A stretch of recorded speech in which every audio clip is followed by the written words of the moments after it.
Of late, there's been a lot of buzz about small cap funds. Various people have taken various views. Is it a great time to continue to stay invested in small cap? Or is it a good time to move over to some other fund like a flexi cap?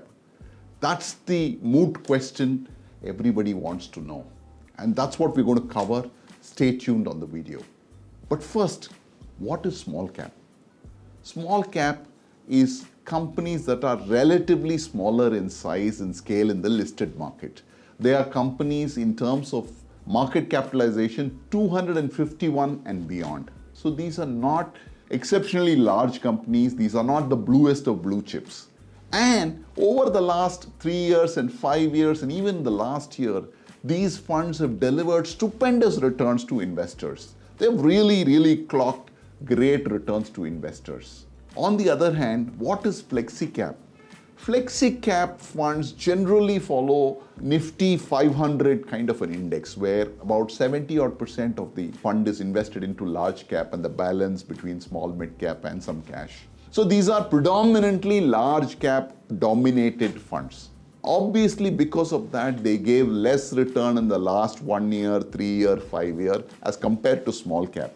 But the past doesn't always tell all the story. We are heading into the future, and the future we have to look at. Let's look a little into the future and find out how the story appears. Small caps, because they're tiny companies, even a small amount of investor interest kind of drives prices quite high.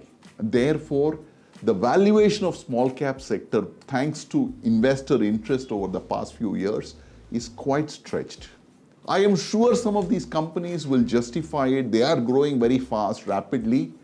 But the fact of the matter is the valuation does appear stretched. And these kind of valuation stretched situations have two ways to go. One is they can burst at some point in time, in which case the market can crash, losing money for investors. Or they can stay pretty much in the same place over a longer period of time till the earnings catch up, in which case the valuation becomes justified. So any of these two situations can happen. But the fear is that the valuation may kind of eventually start coming down, in which case investors could lose money. That's really the fear, and that's what's kind of traveling in the marketplace.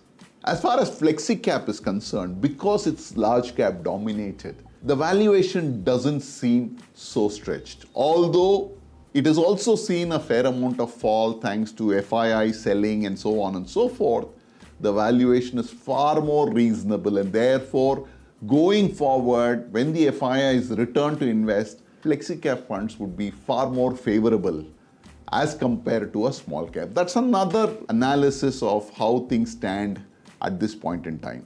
In terms of risk metric, the small caps have a higher risk metric. Obviously, they give you much higher return, but they also tend to be very illiquid. And whenever selling happens, their price drops much more sharply than the flexi cap funds. So if somebody is risk averse, then small cap one needs to be a lot more careful about. Most experts agree to this view that as compared to flexi cap, the small cap indices appear expensive. But they're divided among how one must strategize their investments going forward. We are here to offer you different perspectives, my friend, on how one needs to handle the situation going forward. For new investors coming into the market, if you want to invest in small cap, really look at a real long term. I would say keep a horizon of at least 5 to 7 years from now. That's really the time one needs to keep as a bare minimum if you want to see great returns in small cap going forward. And it will give you good returns, but you need to be patient and disciplined. In the event that you don't have that kind of a time, I would say stick with flexi cap fund.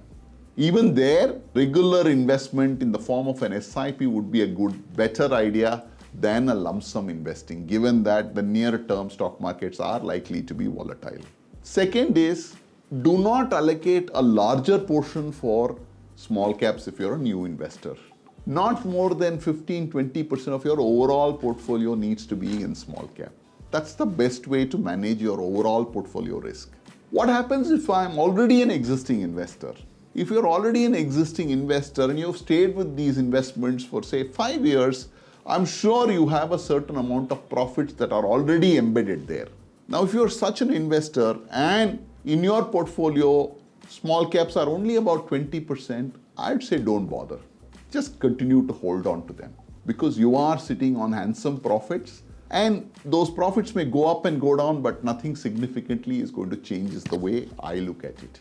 But if small caps as part of your larger portfolio is a significantly larger number, say 40% or 50%, then maybe it's a good idea to take something off the table, take some profits off that and move it into maybe a flexi cap kind of a fund in a staggered manner to diversify your portfolio and rebalance your portfolio at this point in time. So the key takeaways at this point in time, small caps have actually delivered exceptional returns in the last 5 years. But currently the valuations appear a little stretched. The risk is a little bit higher.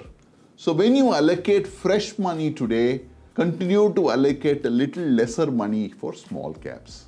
On the other hand, in case of flexi cap funds, the fund hasn't had a great return in the past 3-5 years. So there is still an opportunity for these funds to perform going forward. So you may allocate a larger sum, although we would recommend you to continue to do that in the form of an SIP. Look at it from a 3 to 5 year horizon, and I'm sure you will create handsome wealth in your strategy. Like I mentioned, past performance is not an indicator of future. You need to rebalance portfolio. You need to look at how some of these investments are going to perform for you in the future. And that's really what we are recommending for you in this video. What is your view on the recent buzz about small caps? And let us know what you think about shifting a certain amount of your portfolio or your strategies between dividing your investments on flexi cap and small cap. Give us your thoughts on the comment section. We look forward to hearing from you.